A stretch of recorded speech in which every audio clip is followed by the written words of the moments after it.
pwedeng gamitin ng Estados Unidos na example yung kaso ni dating Pangulong Rodrigo Duterte sa pagiging isang biased political organization. Lahat ng hindi sumunod sa palasyo kay President Marcos ay hinahabol, tinitira, kinakasuhan, hinaharas, tinitrete.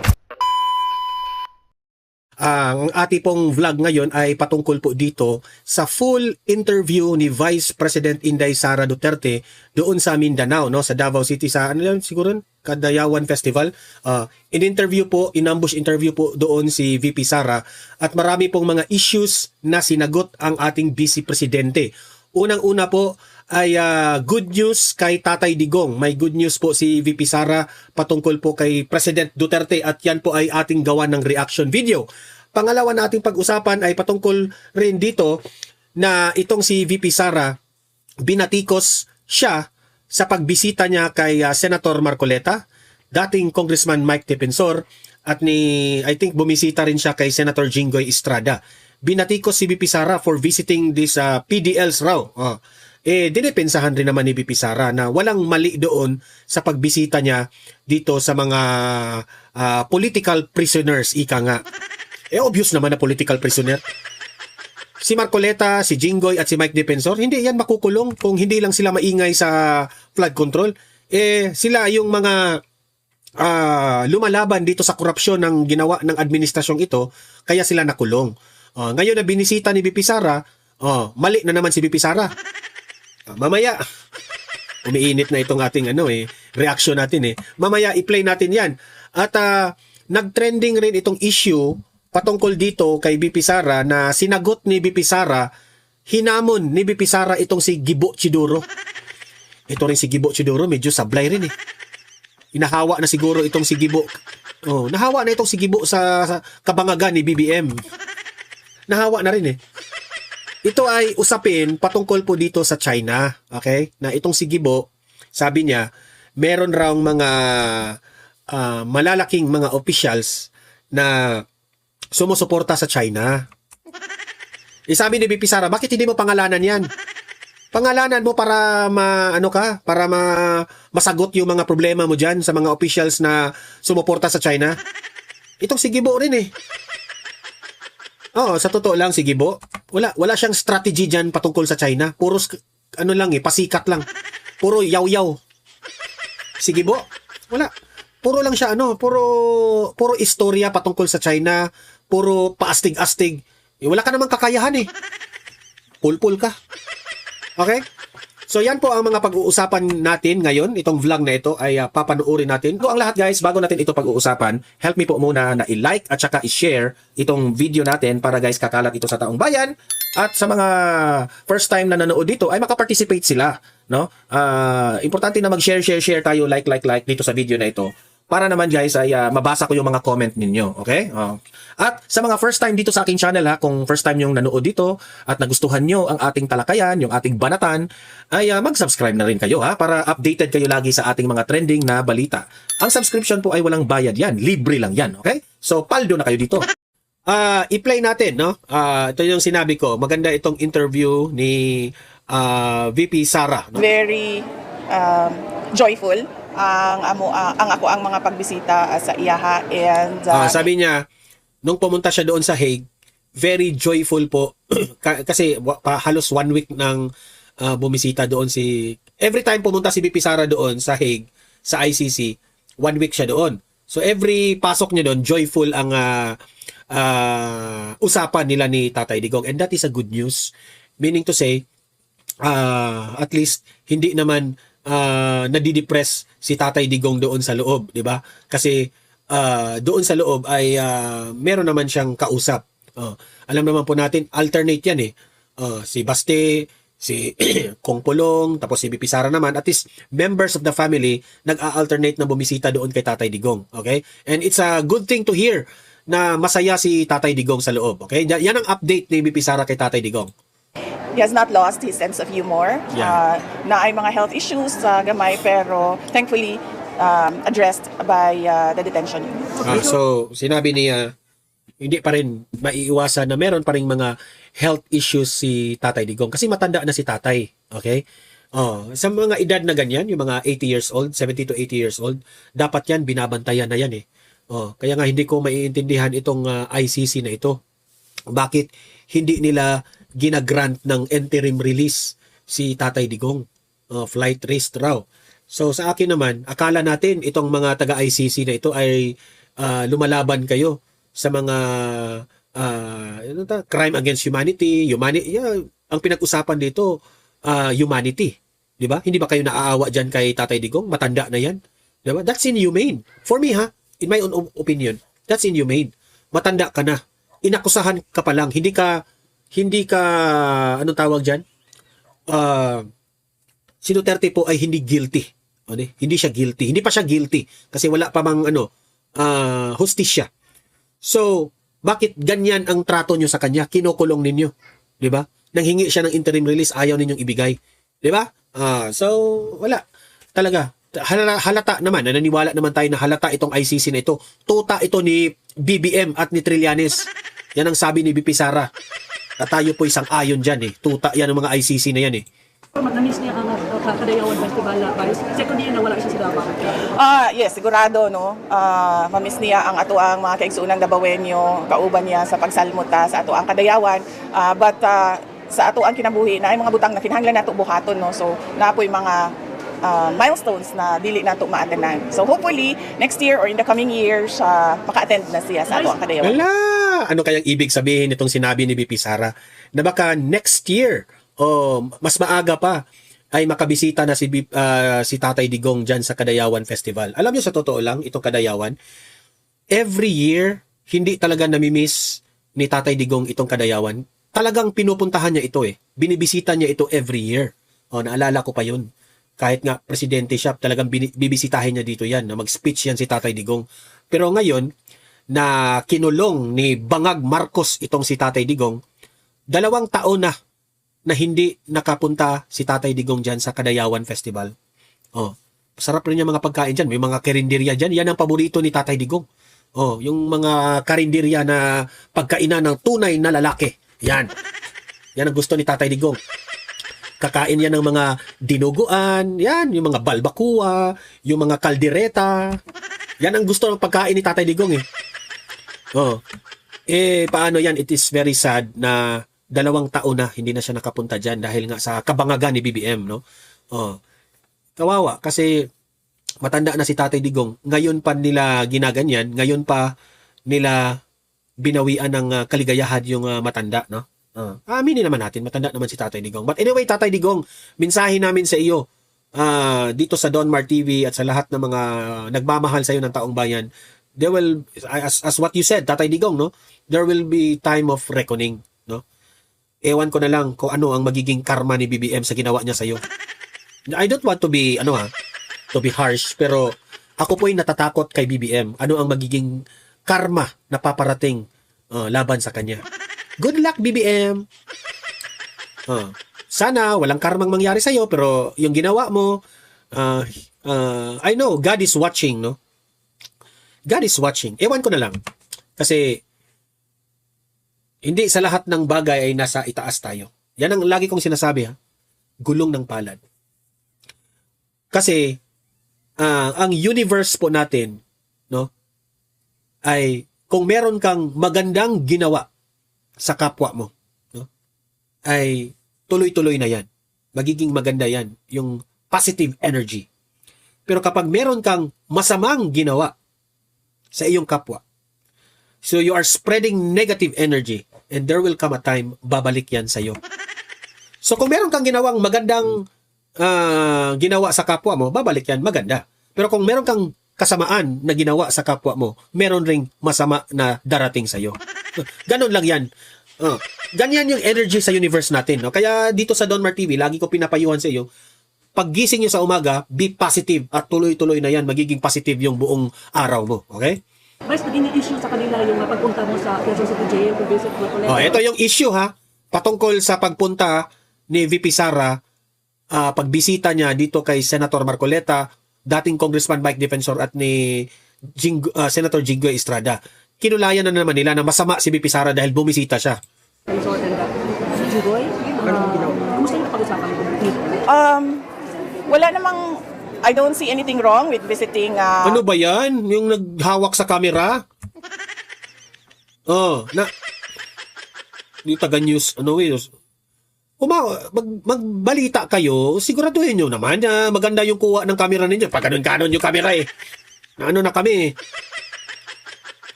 nakakalabad ng ulo yan persons deprived of liberty.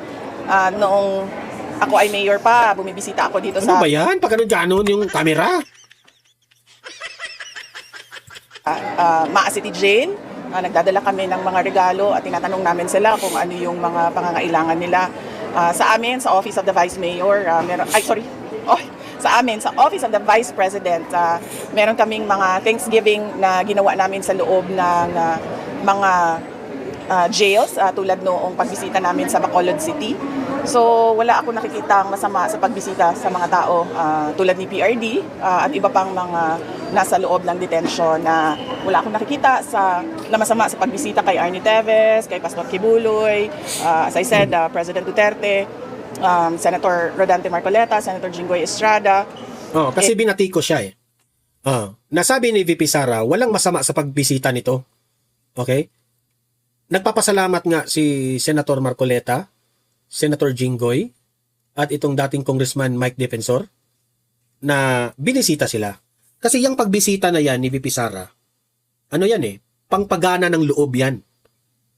Alam niyo ba, bakit binisita ni VP Sara itong tatlo? That is showing of appreciation. Because itong tatlong itong nakulong as political prisoners, ina-appreciate ito ni VP Sara for being brave. Mantakin nyo, of all na mga politician ngayon, lahat takot na makasuhan dito sa bangag administration na ito. Ito yung tunay na, itong tatlo, si Marcoleta, si Mike Defensor at si Jingo, yan ito yung mga tunay na mga mga matatapang. Sila yung nagkusang loob na hindi natatakot na binanggit ang pinakamalawak na skandal na korupsyon na nangyari sa kasaysayan ng bansang ito. Si Senator Marcoleta, gusto niya matuklasan kung sino ang mastermind dito sa flood control. Alam naman natin kung sino. Di ba? Gusto niya matuldukan yun. Gusto niya mapanagot yun. Pero anong nangyari? Mas nauna pa siyang nakulong. Yan ang nakakatawa. Remulla. Sinong pangalan itong si Ombudsman Remulla? Kumusta na si Martin Romualdez? Kumusta na? Nasaan na yung yabang mo, Remulla, na yan na, hinog na ang ebidensya laban kay Romualdez. Tapos, halos naiyak-iyak pa yung kadramahan ni BBM doon sa zona niya na nalulungkot siya pero kailangan niyang gawin. Yung speaker raw, mananagot. Nasaan na? Hello? Hello? Nasaan na? Nakulong na ba si Martin? Parang walang nangyari. Nasaan na si Martin? Nagtatanong lang kami, ha? Kasi ang yabang-yabang ninyo na meron ng mananagot na si Martin Romualdez. Putang ina ninyo. Nasaan na yon? Yung yabang ninyo. And Mike Defensor, kasi kilala ko naman sila. And I think kaibigan ko sila. Hindi ko lang alam kung kaibigan nila ako, pero sa tingin ko naman kaibigan ko sila. And dapat tayo magpakita ng Yan nga ang kagandahan nito ni VP Sara kasi prangka Ayaw niyang makipagplastikan. Ibahin niyo ito. Itong babaeng ito. Hindi ito kagaya ng mga classical politicians. Ang mga Duterte po hindi ganyan. Kung kaibigan, kaibigan. Kung hindi, hindi. Tingnan niyo si Congressman Pulong. Ano lang yan? Bihira lang yan na yung alam niyang mga trahidor dyan sa House of Representatives. Hindi niya pinapansin. Ayaw niyang makipag-usap. Ayaw niyang makipaghalubilo dyan sa House of Representatives kasi alam niya ang daming mga trahidor yan nakapalibot. Yan ang mga ugali ng mga Duterte. Yan ang mga ugali nila. Hindi nila, ayaw nila yung makipagplastikan. Si VP Sara ganun. If sa tingin ninyo, sa pananaw ko, kaibigan ko kayo kasi ipinaglaban ninyo ang yan naman ang sabi ni yan yung response nila ni Marcoleta sabi ni Jinggoy, Mike Defensor, at ni Marcoleta, VP Sara, ipatuloy mo lang yung katapangan mo. Patuloy lang yung pagserbisyo mo sa taong bayan na ipinaglaban yung katiwalian ng bansang ito.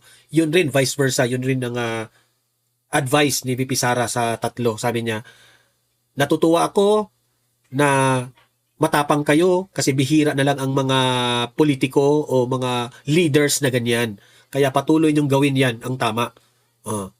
Siyempre, same feathers flock together. Di ba?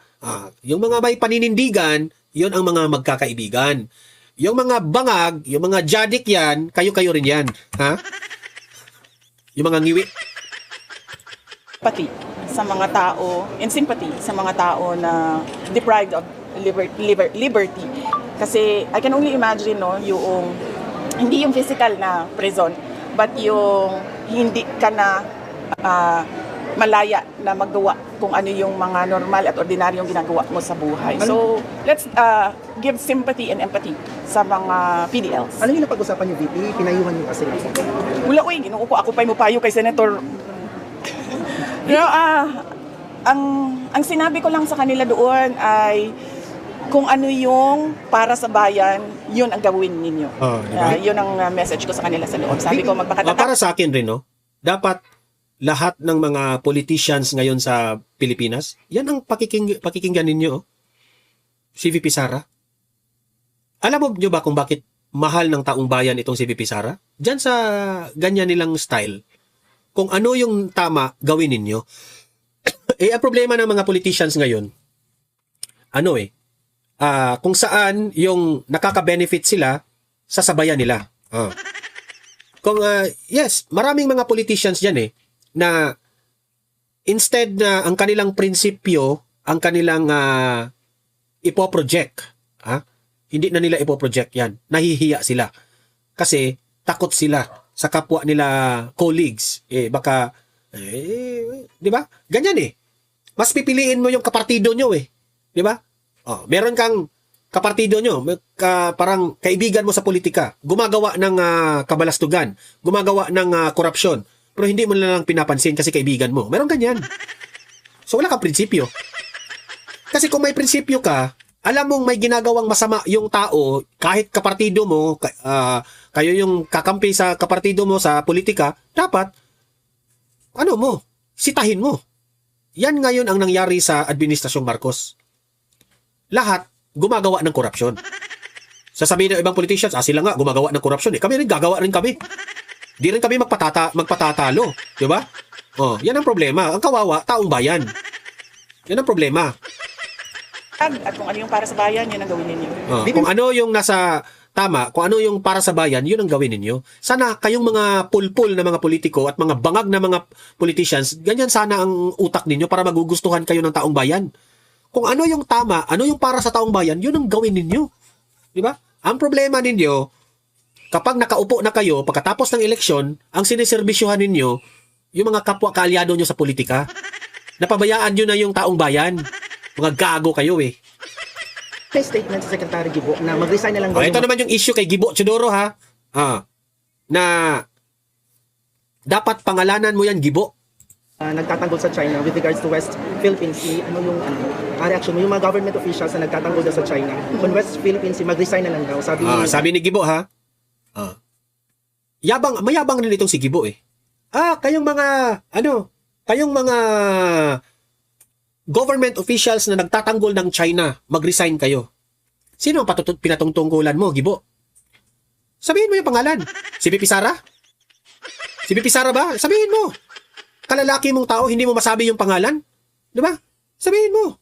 Para magkaalaman na. Puro, ang hirap sa'yo, Gibo, puro ka daldal. Madaldal ka Gibo, siguro. Siguro, para klaro sa lahat ng mga kababayan natin, dapat pangalanan kung sino yung mga officials na tinutukoy niya na nagde-defend sa China over the West Philippine Sea issue. Kasi hindi pwedeng magbitaw ka ng gano'n na salita. Correct. Hindi mo naman pangalanan yung mga opisyal. Gibo, At syempre, suspect kahit ang Gibo, makinig ka. presidente natin kasali sa suspect doon kasi walang pangalan, walang listahan ng pangalan. Maybe sinabi din ni Jose Castro na baseless. Ito na naman. Baseless. At nonsense daw yung sinabi mo na ano daw. Ang Marcos daw nag-aid doon sa ICC. Ulitin ko ha. Si Claire Castro is a spokesperson of the President and the Office of the President, or hindi ko alam kung kaninong spokesperson siya. Pero by the fact na spokesperson ka at merong C ng Office of the President dyan, dapat maging professional ka sa mga sinasabi mo. Paano yan, VP Sara? Mukha pa lang, hindi na profesional. She doesn't have the liberty na tulad sa atin, no, na pwedeng magsalita ng kahit anong iniisip natin at kahit Squammy yan eh. Si Auntie Claire? Yan nga ang sabi ko sa lahat ng mga mainstream media. Huwag nyo nang pansinin yan si Claire Castro kasi aso yan. That's the girl version of Trillanes. Okay? opinion natin kasi nagsasalita tayo para sa sarili natin. Pero kapag may scene sa likod mo, sa harap mo, kung ano yung professionalism na hinihingi galing doon sa opisina na yun dapat ang ipakita at ibigay mo sa taong bayan. Kaya, again, ano sinabi ko dati? O tapos, bakit ikaw na lang tanong na Wala may reaction wise din isa na kayo ng administration, especially yung mga senators na identified po sa inyo, na partido po. Well, it shows kung ano yung pinagkakaabalahan ng administrasyon ngayon, ng gobyerno ngayon. Ang pinagkakaabalahan nila ay politika dahil nakikita natin na may pattern na. Hindi lang si dating Pangulong Rodrigo Duterte, hindi lang ako, kundi lahat ng hindi sumunod sa palasyo kay President Marcos ay hinahabol, tinitira, kinakasuhan, hinaharas, tinitrete. Yung reaction mo, VP, sa pagbisita ni President Bongbong Marcos sa kanina, doon siya ng palay program ni Pangulong Duterte dito. People's Bill. People's Bill. Yes, I know kasi project namin yan nung Mayor ako, diba? So ayoko mag-comment sa kanyang pagbisita. Siguro ang mas maganda ay ipa-comment natin yung mga tao na binisita niya dahil wala naman ako doon nung bumisita siya. So mas maganda, tanungin natin yung mga tao na nandun kung ano yung komento nila, ano yung opinion nila sa pagbisita na ni BBM doon. Number one ka pa rin sa mga survey. Number one ka pa rin sa mga survey, presidential survey. Nakailang tanong ka na. Number one ka sa survey. Pampagulo lang daw yung reported arrest kay Senator Bato de la Rosa sa impeachment. I don't think kailangan guluhin ang impeachment. Napaka-klaro naman yung bending the law dyan sa impeachment na yan, simula pa sa House of Representatives hanggang sa pagkakaroon ng dalawang tao na nakaupo doon sa, ano man tawag dyan, stage or rostrum or elevated platform. Hindi na kailangan guluhin ang impeachment dahil magulo na siya sa bending the law. Are you happy with the performance of the defense lawyers? Of course, yes. Oo. Nagpapasalamat lang talaga ako dahil merong mga abogado na tinanggap ang aking kaso at they are diligent and passionate enough to defend me. Dati na lang, number one ka sa survey ka rin. Naamoy pangutan na lain. Ay, BP, Vice ka. Oo, Katong ingon ni Marcos nga tutukan daw ang baha din sa Davao City. Dapat tutukan ng gobyerno ang baha sa lahat ng lugar ng Pilipinas. Hindi lang sa Davao City. Kasi meron ding baha sa Ilocos, meron ding Paano, VP Sara, bias sila. Ang Davao na maganda na yung flood control doon, may mga ilan na lang na hindi masyadong magandang pagkagawa, mas inuna pa yung Davao. Di ba? Pampanga sa Bulacan, lahat ng mga low-lying area sa panahon ng malakas na pag-ulan at bagyo ay kailangan tutukan dahil delikado na merong mamatay dahil sa mga pagbaha. So, hindi lang Davao City, dapat buong bansa. Dahil ang Pangulo naman ay Pangulo ng buong bansa. Reaction mo, VP, sa mga nandun sa General Torre as mayor sa Davao City. Everyone, of course, no, in a democratic country, lahat ay allowed at welcome na mag-file ng kanilang certificate of candidacy at tumakbo sa election. Last na po, last question. Vice, any comment mo sa campaign ni President Donald Trump to topple down ICC and possibly na mariresponse si FBI? Hindi ko lang alam kung it will come to the release. Okay, bigyan ko muna ng context ha. Yung kampanya ng Estados Unidos against the International Criminal Court, hindi ko lang alam kung abot siya sa pagpapalaya kay dating Pangulong Rodrigo Duterte. Pero definitely, pwedeng gamitin ng Estados Unidos na example yung kaso ni dating Pangulong Correct. Rodrigo Duterte sa pagiging isang biased political organization ng At sa tingin ko naman, nakikita na yan ngayon ni President Donald Trump, yung sitwasyon ngayon ni Tatay Digong. ICC at not really a court of justice. Okay po. Thank you po. Number one ka sa presidential survey. Kung saan may balita, ana. Kung saan may value sa Consistent ka balita, na number one. ana. Oh, diba? Sana number one always.